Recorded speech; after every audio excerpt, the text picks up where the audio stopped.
My name is Joel McLeod. I'm Roland Tanner. And welcome to the last episode of 2022 for the 905er podcast with the 905 Roundup. As is turning into a tradition on around these parts, as the end of the year, of course, we're going to take a look back at the year that was and kind of our greatest hits, at least how we see it. And then we thought we'd change it up a little bit and kind of say what we think 2023 is going to be the main story, the main thing that we're all going to be talking about in the 905. Roland, what was your top hit, your greatest hit for the last year? It's a couple, I guess, and I think maybe the first one, in terms of stories that we at the 905 have kind of felt that we were not part of, but we're reporting on as part of the community of other podcasts and blogs and whatever. In particular, the kind of the Hamilton election was one that we both felt was pretty darn important, and that Hamilton did see a change election. It did see a major change in the councillors at City Hall, a brand new mayor, and a very, very close and ultimately very interesting race. It looked at some points like it wasn't going to be particularly interesting, but it turned out to be a real kind of humdinger in a way that really there wasn't anywhere else, with the possible exception of Vaughan. But even that was, Vaughan wasn't really ultimately a change election because the status quo kind of won, albeit it's in the form of a new mayor. In Hamilton, it was a change election. This is a very different council. We're already seeing that in some of their actions and some of the ways they act. We were just talking before we came on about, why is that? Why was it, is that just luck? Is that whatever? It's like, well, no. Do you think? I think there's an element that Hamilton has a community of new media coverage now, and it's early days. I'm not gonna claim that the Spectator still doesn't have massively more influence, but when you look at, there's us, the 905, there's the O Show, there's Joey Coleman, there's Catch Hamilton that's been around for quite a few years. All those entities were covering the election in different ways and kind of highlighting the deficiencies of some members of the old council in a way that I don't think has happened before, and I think that certainly contributed. I mean, I would say that. I mean, I remember when you and I just kind of had a sit down strategy meeting when we're heading into the municipal election. We said, how do we want to focus our very limited resources and our attention? And we thought, oh man, Hamilton's going to be a write-off. Hamilton's going to be, we thought there was going to be this big change, and we thought that nothing's going to happen of it. It turns out we were very much wrong, big time.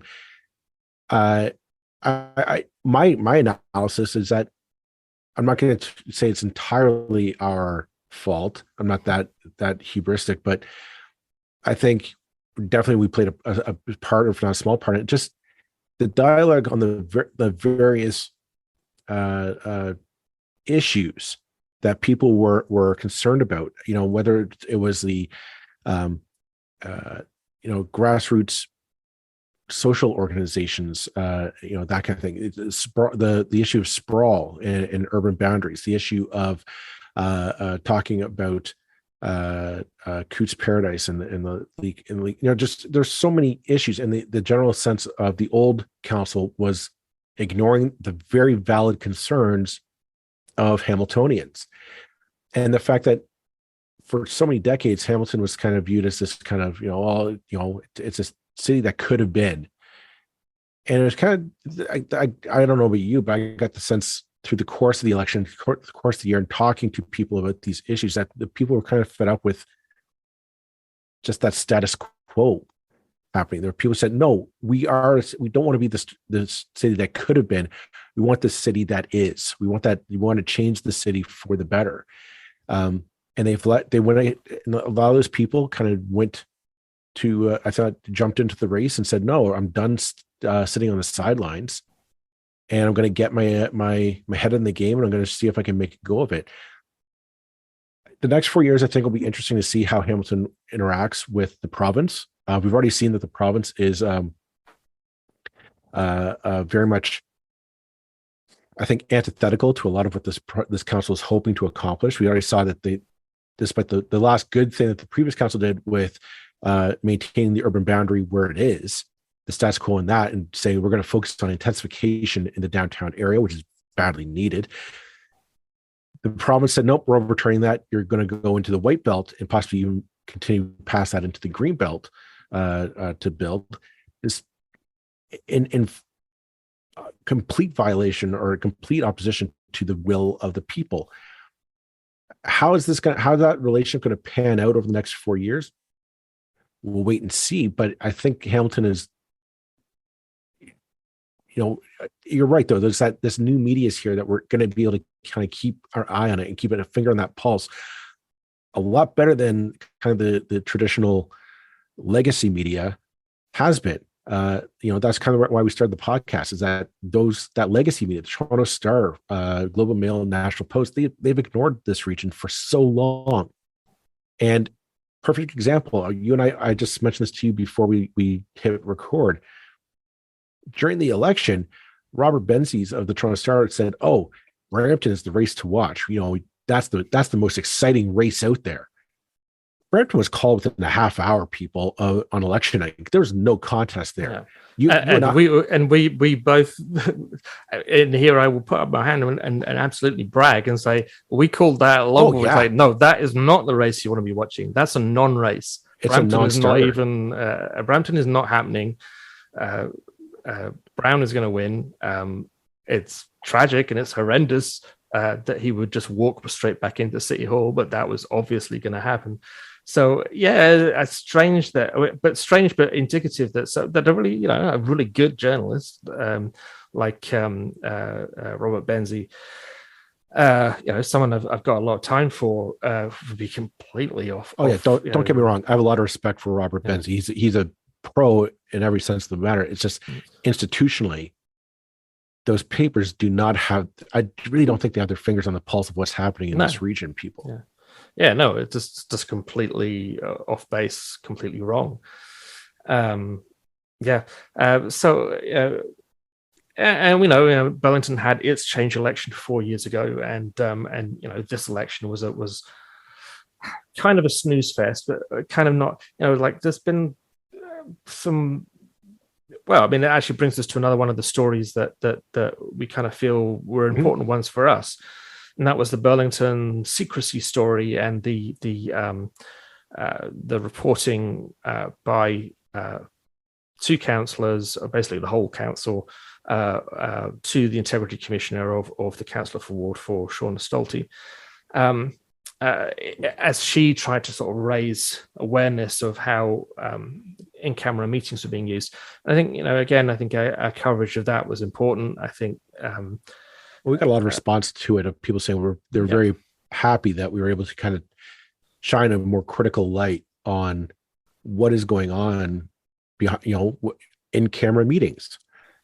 Well, and to be when you're being critical of an entity, to try and be as responsible as possible with that story. So it's like, we're not going to, we're going to go to the trouble of looking at the number of sessions that are being held privately, how they compare to the minutes from previous councils, the language that's being used, and it was different. And you can show it statistically that there are more meetings and they're being used in a different way. So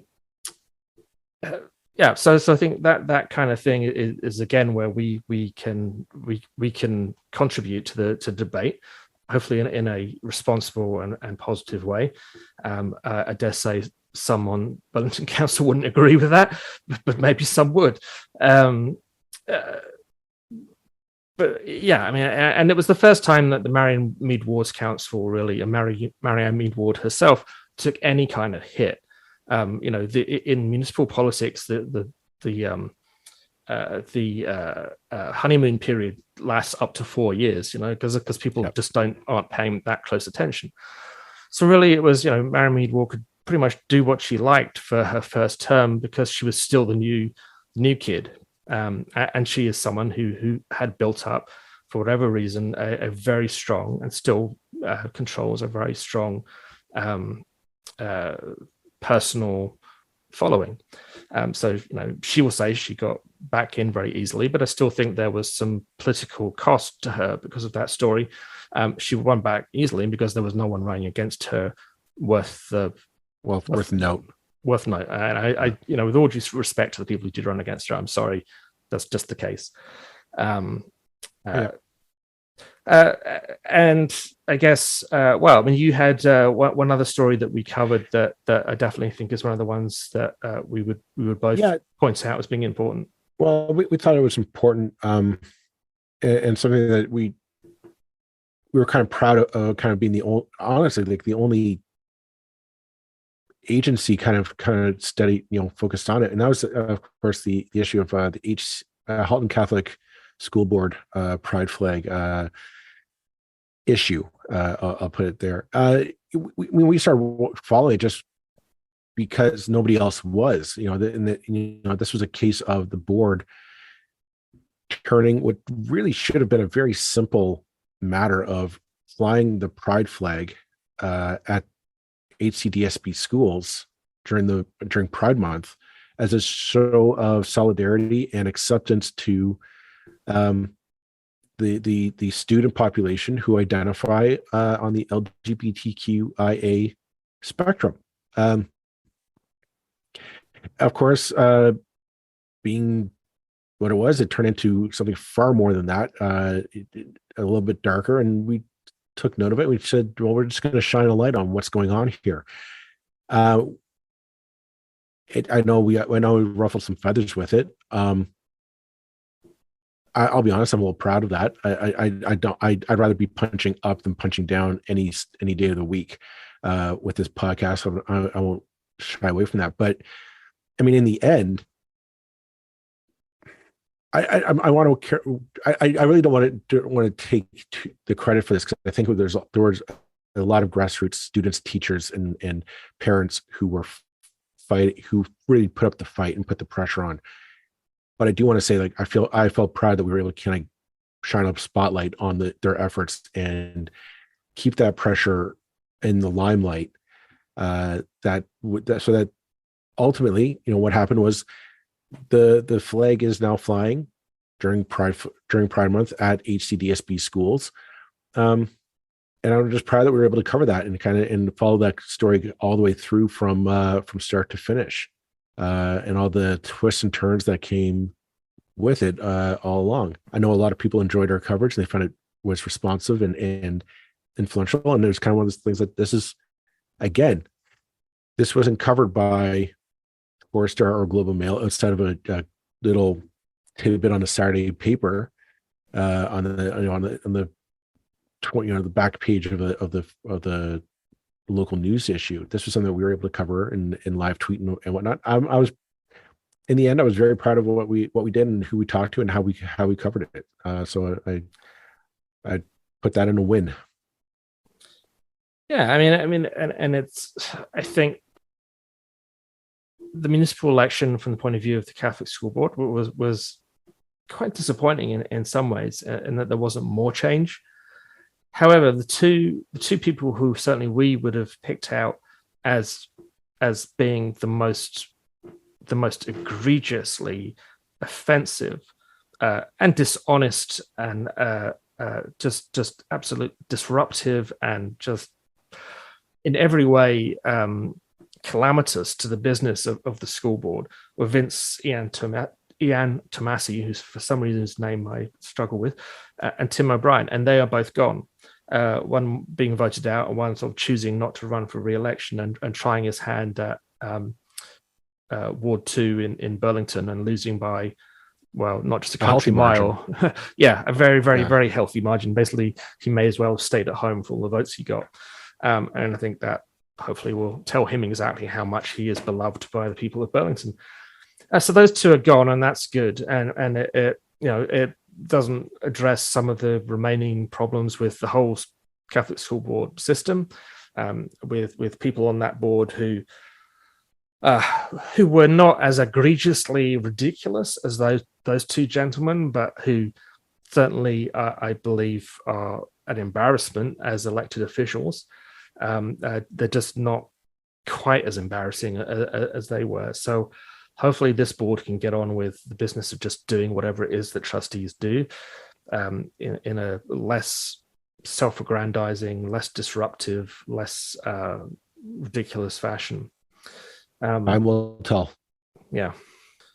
So that instead of tooting our own horn, our own horn for the rest of this episode and patting ourselves on the back until we break our arms, we did want to kind of take a look towards the future and what we thought 2023, at least at the onset of 2023, what we thought the go-to story that's going to be on everyone's mind is going to be. And if you've been listening to this podcast for the last month, I'm sure you know what's coming. The greenbelt. More importantly, or more specifically, Doug Ford's decision to carve up 7,400 acres of the greenbelt and basically hand it over to developers for them to do with as they wish.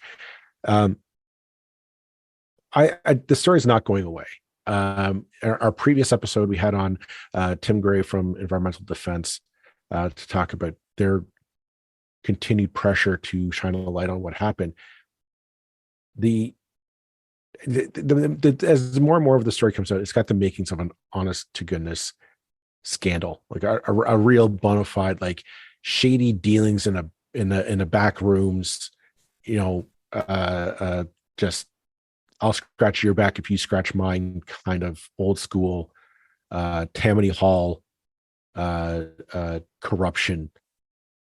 And basically, if you don't know what we're talking about, summary is this: the question is how did these developers purchase the exact plot of lands that became open for development at the end of 2022, when they only bought it, a couple weeks before they were opened up, and they bought them for a song, and now they look to be sitting on millions of dollars. Some of these companies took out loans with 20% interest to purchase this land.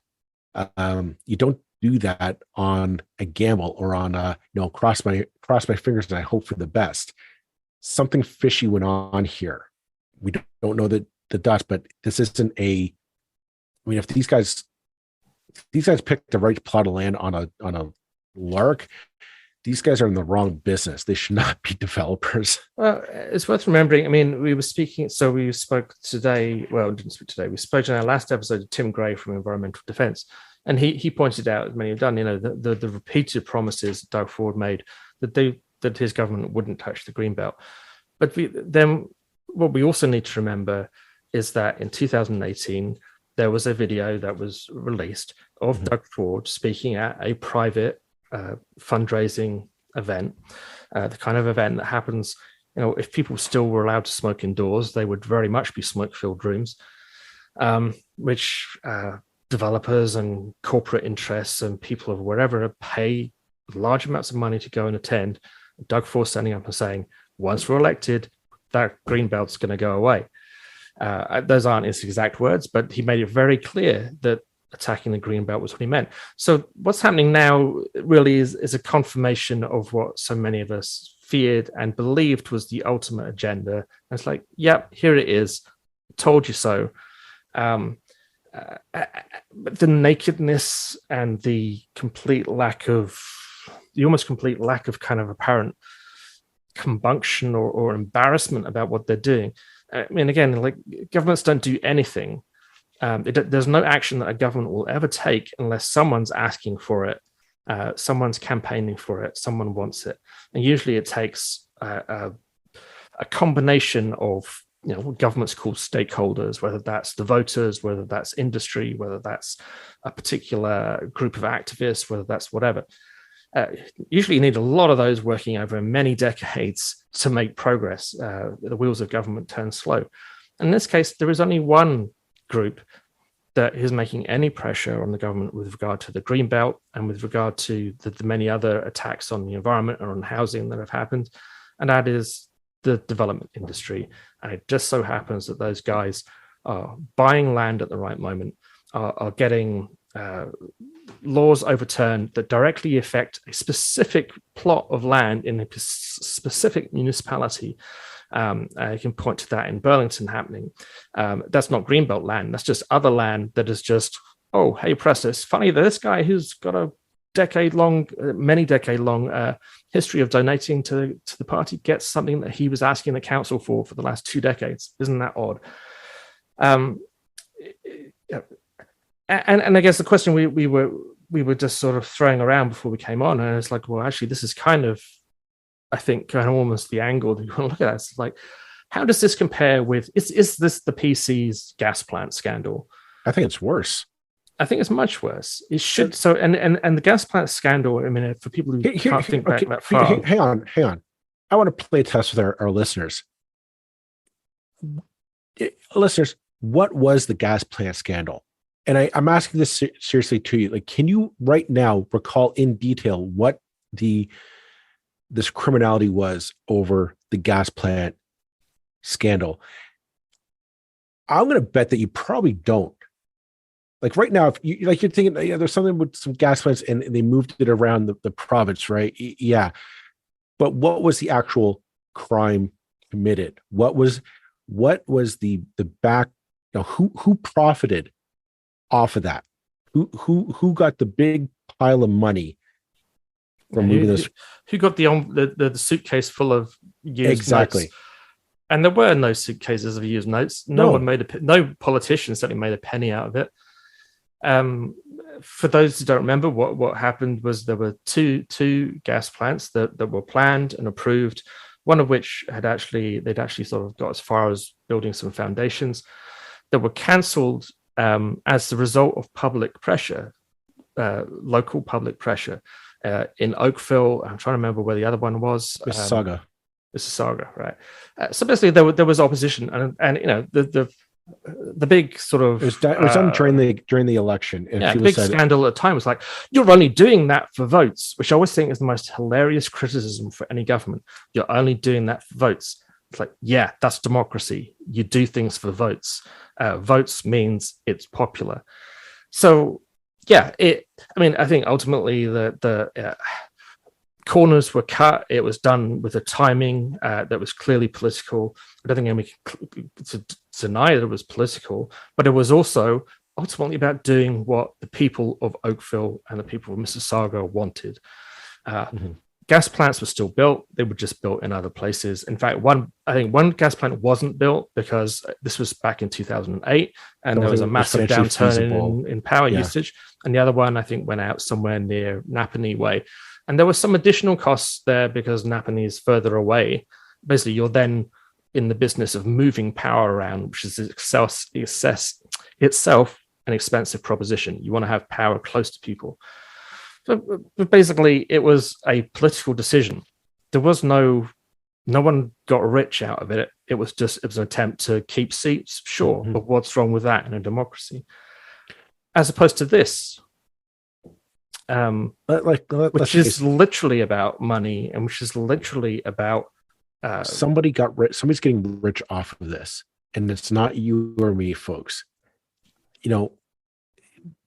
Everything about this has the makings of just a literal backroom deal. Two people of power saying, "Hey, I'll scratch your back if you scratch mine." Somebody somewhere said, "Hey, I want, tell me, I want to buy this land. Okay, I'll free it up for you. Okay, date, time, boom. I need to buy it for a song, and now I'm walking away, with hundreds of millions of dollars in profit now once the dust is settled and the final sale is made." This does look, somewhere there is an email chain. There is a phone record. There's something out there. I think we all know it. We all know that it's sitting in somebody's inbox, it's sitting on somebody's phone. There's a phone call, there's a voicemail, there's an email somewhere in this province that is just going to blow this thing wide open, and it's not going to look good for this government. I'm going to go and predict this year, 2023, may be the year that we declare Doug Ford's government the most corrupt government in the history of Ontario, or at least the most corrupt this century so far. Yeah, and the irony is that governments aren't, they're all the same, they're all corrupt. These are the kind of phrases that get around. Actually, they're not, in a conventional sense, they're not very good. But if you go and look at retired politicians, they're not living in mansions by and large. Most of them, certainly at the provincial level, they don't actually get pensions. They get paid well, but not extortionately well. They don't. It's a comfortable salary, but there's no job security, right? You can get fired after 4 years or after 8 years, and it's like, yeah, see you. By and large, our political system is not. If you want to be corrupt and make money, don't become a politician. That's a terrible way to get rich. I'm a developer bribing the politician. Well, the hilarious thing about Ontario is, like, if you want to buy influence, you can buy it so cheaply in Ontario, because the way the donation limits work, it's like, if I donate $500 to a riding association, now $500 is nothing. And we look at the US, or we look at Britain, where millions of pounds or dollars are changing hands, because certainly in the US there's no limit whatsoever. And at $500 will get me a lot of attention from the local MPP, because they're like, oh wow, that's a big donor. $500? Are you kidding me? It's like embarrassingly small amount, really. But I mean, that's our system. Again, no one's getting rich from that, but you can buy influence that cheaply, because you will be noticed if you make a $500 donation to, your local, certainly your local progressive. I don't think it's that. I'll be honest. I think it's honestly a belief that this business, like the business powers that be, know what's better than all of us, and all the rules and regulations that we have in place to preserve our environment, to preserve our workers' rights, to preserve the places that we live, or to just make sure that we are all informed and educated on what's happening in the province, so that if we do have questions, we can get them answered in a timely and comprehensive manner. This government says, no, forget that. That's too much work. I don't want to have to worry about having to be accountable. I don't want to have to worry about convincing people that my plan is the right plan. I mean, that's truly what a leader does. You might have something that's really unpopular at first, but if you're a good leader, you go to the people and say, this is the situation. I think this is the solution to the problem. This is what I want to do. I need your support. And you win them people over, and they say, okay, I see your argument. I'm on board with you now. A good leader does that. We don't have that in this province. They can't be bothered at coming to us and saying, hey, I think we need to cut into the greenbelt to free up, to build more houses, to bring the cost of houses down.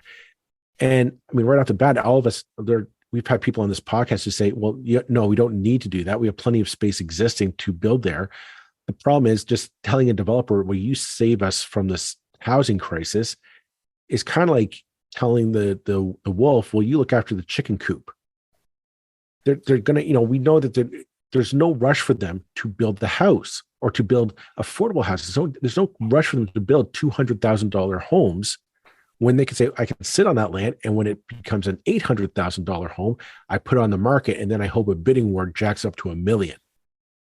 All the province has done is poured fuel onto a speculation market, a land speculation market that was already on fire, but which the developers control at every angle. Yeah, I mean, I had a conversation with a developer back in 2019, and he was complaining, as is completely legitimately his right, about the public opposition to developments. And he said, I don't care if the public wants to oppose this building, because all it means is that when it finally gets built, I can charge more. That's the quote from a major developer who shall remain nameless. Basically, all the public opposition does is mean I earn more money in the long run, and it's like it's just hilarious, this whole situation, and that nothing the government has done is actually going to help with the genuine housing crisis that we're all facing. But I think we're at a point now where, again, coming back, the story of 2023 is going to be the slow unraveling of what happened regarding Bill 23 in this government. I don't. There's just nowhere that this narrative ends where we all come around to Doug Ford's point of view and say, "Oh yeah, okay, I see why you did what you did, and when you did it." There's something fishy happened here, folks. And when we already have a good picture. When we just finally start connecting those dots and we see the whole image clearly and in the light of day, I don't think it's going to look well on Doug Ford. And here's the thing. If we find out what happened here and it does not look good, if there was legitimate scandal, corruption happening here, this early in his term, my question is politically, what can he do? I mean, unless he just wants to start hammering through notwithstanding clause bills in perpetuity to push through legislation that he knows it's going to infringe on people's rights or whatever have you, or just keep pushing through legislation that is wildly unpopular. I don't know. I can't see him. I just don't know where that leaves him in this province. Now, right now, I think he gets away with it because there's no opposition to him at Queen's Park. Well, I mean that's the final part of the thing, and it as part of our kind of prediction that this will be a story that doesn't go away, and that kind of defines the next 3.5 years till the next election. That depends very much on the new leader of the NDP, Marit Stiles, and whoever the new leader of the Ontario Liberals should be, doing a far more effective job of opposition than their two predecessors did during the COVID. And, fine, COVID pandemic. I mean, it was an extraordinary time, and I don't think, for whatever reason, that kind of crisis seems to actually help incumbents, despite the manifest incompetence at every turn. I think people just, for whatever reason, but I don't think that's the case now. And going back to the gas plant story, the opposition, again, as is their right and as they were able to do, managed to hang that gas plant story around the neck of the Liberals under two separate premiers over about 6 years at least. It just went on and on and on and on. Even though, I mean, pointing out my own biases here, I mean, during that time I was a member of the Ontario Liberals, I was a riding president, I had my own, you can claim I'm biased until whatever. It seems to me like if you're claiming that something was corrupt and terrible, you've got to show me who's making money here. Mm-hmm. And I can't see anybody making money out of that. You can claim that it was a waste of public money. The $1 billion number gets thrown around a lot. I could probably pick holes in that number if you wanted me to, but let's say it was $1 billion. This is a government that's blowing, $13 billion on a road that nobody wants. This, $1 billion is like pocket change for these guys. And we were all worked up about $1 billion on a couple of gas plants that the public did not want. Now, if the general public was saying, you know what, we do not want greenbelts, we think there's a better route, we think we need to build on these. If that was what the electorate was saying, that's fine. That's democracy. I mean, I wouldn't like it. Wouldn't mean I thought it was any righter, but that would be democracy in action. Yeah, but that's what this got. We did an episode before, and this government does not like democracy. This government does not like. It doesn't believe in it. It doesn't. Yeah. No, it's a barrier to getting what they want done. Consequences be damned. And that I think will be the story of 2023. Ultimately, is that this more and more evidence that this government does not care about the charter. They don't care about the legislation that's there, environmental protections, workers' rights. It's not going to matter. It's going to be a hindrance and a barrier to an agenda that they think serves the province as a whole, but in reality will only serve a very select few. I'm going to say that's it for this year, folks. We're off for the Christmas holidays, and we'll be back sometime in the new year with more of the 905er. Thanks, everyone. Merry Christmas and happy holidays. Merry Christmas, happy holidays, and we'll see you in 2023. Goodbye.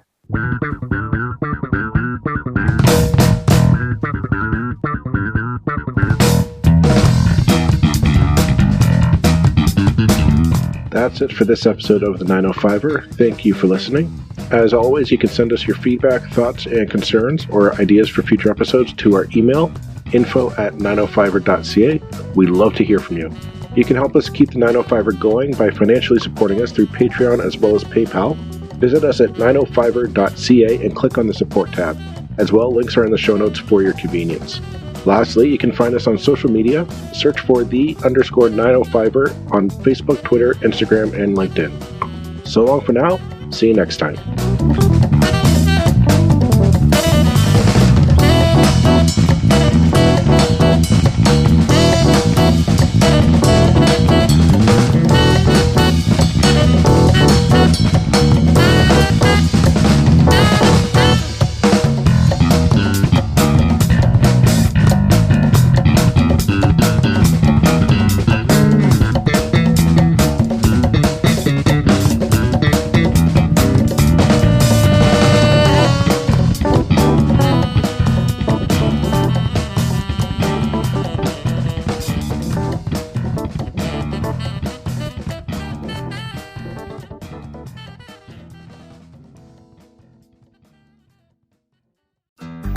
Looking to make the most out of this life and optimize your personal wellness? Then check out the Natural Man Podcast. Join me, host Mike C., as we explore all areas of human wellness, physical, mental, and emotional. Learn strategies to optimize your own well-being and be in the driver's seat of your own health. Remember, your doctor works for you. Learn biohacks, neurohacks, ways to improve sleep, and ways to optimize your body and your mind. Check us out on Apple, Spotify, the Fountain app, and at naturalmanpodcast.com.